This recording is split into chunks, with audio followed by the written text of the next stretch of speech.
He's in the Oval meeting with J.D. Vance and Donald Trump. There are cameras there because Trump's never going to miss an opportunity to dance for the cameras. J.D. Vance begins berating Zelensky, then accuses him of attacking them in front of the cameras, which makes no sense. And when Zelensky finally tries to answer all these rapid fire questions J.D. Vance threw at him, he says something about, you might be on the other side of the ocean, but you'll feel this war. And Donald Trump loses his shit. Don't tell us what we're going to feel. And then accuses him of, you're going to start World War III. Not the guy who invaded him. No, he's going to be the start of it. Then J.D. Vance follows up with, you campaigned for Kamala Harris. This is so embarrassing and childish. Do you disagree that you've had problems bringing people into your military? We have problems. And do you think that it's respectful to come to the Oval Office of the United States of America and attack the administration that is trying to prevent the destruction of your country? A lot of questions. Let's start from the beginning. Sure. First of all, during the war, everybody has problems. Even you, but you have nice ocean and don't feel now, but you will feel it in the future. God bless. You don't know that. God bless. God bless. You will not have war. Don't tell us what we're going to feel. We're trying to solve a problem. Don't tell us what we're going to feel. I'm not telling you. Because you're in no position to dictate that. That's Remember exactly this. I'm not You're in no position to dictate what we're going to feel. We're going to feel very good. You will feel influence. We're going to feel very good and very strong. You will feel influence. You're right now not in a very good position. You've allowed yourself to be in a very bad position, and he happens to be right about it. From the very beginning of the war. You're not in a good position. You don't have the cards right now. With us, you start having cards. Right now, you don't. You're playing cards. Mr. President. You're playing cards. You're gambling with the lives of millions of people. You're gambling with World War III. You're gambling with World War III. And what you're doing is very disrespectful to the country, this country. That's back to you far more than a lot of people said they should have. Have you said thank you once? A lot of times. No, in this entire meeting, you said thank you. Even today. You went to Pennsylvania and campaigned for the opposition in October. Offer some words of appreciation for the United States of America and the president who's trying to save your country. This is why I can't be in politics. If I was Zelensky sitting there and Trump started speaking to me that way, I would lose my mind. I'd be like, no, I'm not going to cause World War III, you stupid orange fuck. Your buddy, the one you're the lapdog of, he's going to cause it. You know, like when he invaded my country and started killing my people.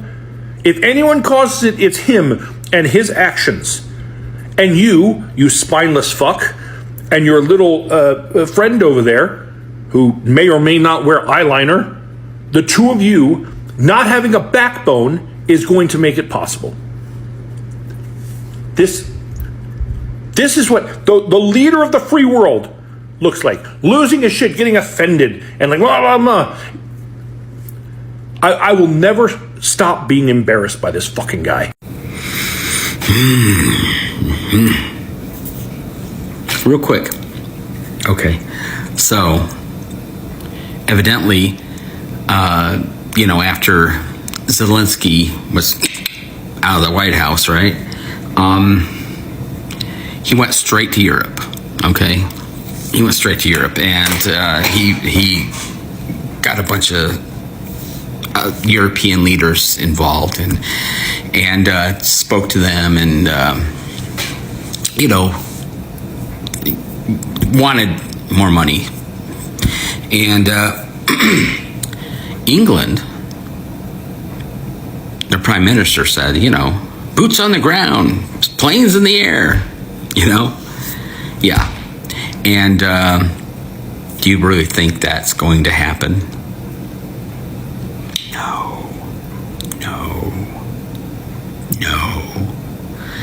No. So now, after, he was thinking about it, and so a little while ago, he's deciding to let Trump know that, hey, yeah, no conditions, no terms, I'll sign it. I'll sign the deal.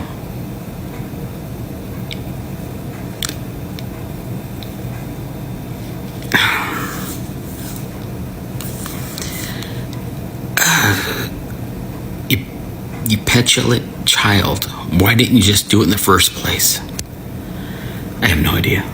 I have no idea.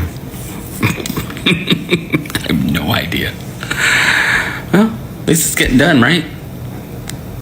Is anyone else kind of afraid that maybe Trump made a deal with Putin and Xi that he gets the Western Hemisphere, Russia gets Europe, and China gets Asia? I don't mean to like freak anybody out, but I can't think of any logical reason that the Americans would abandon Europe unless Trump made a deal that he can take Greenland and Canada and Russia and China won't do anything about it, while Russia can take Europe and China can take Asia, and we won't do anything about it. I really hope that's not true, but the more I look at what's happening around the world, the more I seem to come to this conclusion. And like I said, I really hope that's not true, because that's way, way closer to 1984 than I ever wanted to see in my entire lifetime. If you don't know, in 1984, the entire world is run by 3 countries. That 2 of them are usually at war, and they're usually at an ally with the other one. It switches back and forth. It's really irrelevant in the story. I hope I'm wrong, but man, it seems like that's where we're going. Welcome back to Echo Room Vibes. Today, we are diving into the latest political drama that has MAGA voters second-guessing their choices. But before we get into it, we want to give credit to the original creators and Stitches who have been breaking this down across social media. Their insights and reactions have fueled this discussion, and we encourage you to check them out for more perspective. So, after this video, you're going to hear more commentaries. Trump and Vance were acting how I act when I get in an argument with my man and I'm losing, and I start acting childish and I just start saying anything and raising my voice because I'm losing. And I'm like, well, you don't even do this for me no more. You don't even do that for me no more, because I don't have nothing to say about what he said because I'm losing. Like, and I can admit it's fucking childish, but this is the president and the vice president. Like, bro, what the fuck? Zelensky should have reached his ass across the room and smacked JD Vance dead in the fucking face. And then after that proceeded to drag Donald Trump right the fuck out of his chair. We just witnessed a pissing contest, and your best response was you're threatening World War III. If you don't know what I'm referring to, you'll know quite soon, because the state of America literally is crumbling right before us. JD Vance, Mr. Cat Eyeliner, who doesn't have a thought between his ears, decided he wanted to chime in on bullying the president Zelensky with Trump, and Trump just had his ego ripped out of his ass and decided to act like a barbarian fool. Not only that, but there was a Russian media presence in the White House. You know, the hand-picked media that was supposed to be selected by Miss Puffer face? Yeah, somehow they're trying to deny that they knew Russia was in the room. So for everyone who thinks that this is good and you have a president opening his mouth about a World War III, you are insane, and we are as a country. I hope every American is completely baffled and embarrassed by the behavior of JD Vance and Trump today towards President Zelensky. I thought it was bad listening to Trump have conversations with other world leaders, but JD Vance really took the cake today. He cannot be in conversations with world leaders. He cannot be trusted, because everything that he said was extremely inflammatory, and it was on purpose. Not only did he show that he doesn't have decorum or respect for a president that is actively fighting for the sovereignty of his nation and his democracy, but he showed that he does not know what's going on. You know, in those group of friends where there's that one leader and then the other one who's just trying to impress that person all the time, making stupid jokes, making fun of people just to get their attention and get a chuckle out of the other one? That's JD Vance, just a loser, trying to do anything just to impress Donald Trump so he can get a pat on his head and say, "Good job, boy, you did a good job today." This is the same administration that is actively taking money out of the American people's pockets by taking away jobs from people that actually voted for him, allowing a billionaire who is not an elected official to be able to have access to some of our most sacred data, all for the name of what? Efficiency? That's not about efficiency. If you guys are not seeing what he's doing, he's trying to save as much money as possible to be able to afford tax breaks for the billionaires, for the 1%. This is not about the American people. This is not about making the government more efficient. If it was about that, they would go through Congress. They would go through the legislature. This is all a sham, and we're actively being scammed every single day. And it's time that we stand up for ourselves. Enough is enough. Watching whatever that fucking press conference with the president of Ukraine and Trump was genuinely was so heartbreaking to watch. Like this man has been through enough, and the way they are talking to him like he's a fucking child, honestly, not even a child. They didn't even give him just not an ounce of respect, didn't even let him get a word in. And not only that man is not even speaking in his first language, which I can only imagine how difficult that is, to be in a room with people basically attacking you. And not only can you not get a word in, but you're also speaking in a language that's not your native language. Like, I truly, I feel like I talk about this stuff a lot on here, but I just see something new every day that I'm like, wow. He did not humiliate Zelensky. He did not humiliate Ukraine. He humiliated the United States of America. You're going to have to deal with this. But you know what? His first 4 years, we lost all our mental health help. All of it. For my teenagers, for me, I have CPTSD. I had a lifetime of childhood abuse. You want me to have therapy. You know what's going on now? We're losing our medical as well. Nobody within 100 miles will take Blue Cross, Anthem, Blue Shield. Why? I don't fucking know. But I can tell you this. I am watching that man tear our country apart down to the studs. So, let's talk about what got people so fired up. Recently, Trump had a high-profile meeting with a world leader, Zelensky, and let's just say it didn't go as smoothly as some had hoped. For those who missed it, here's what went down. Trump's remarks during the meeting were seen by some as bold, but others felt they lacked diplomacy. His interactions with his leader raised eyebrows, especially among foreign policy experts. The press conference that followed only added fuel to the fire, with reactions ranging from deep concern to outright frustration. The response has been swift and intense. While some of his core supporters are still standing by him, a growing number of MAGA voters are expressing regret, realizing that their votes may not be working in their favor.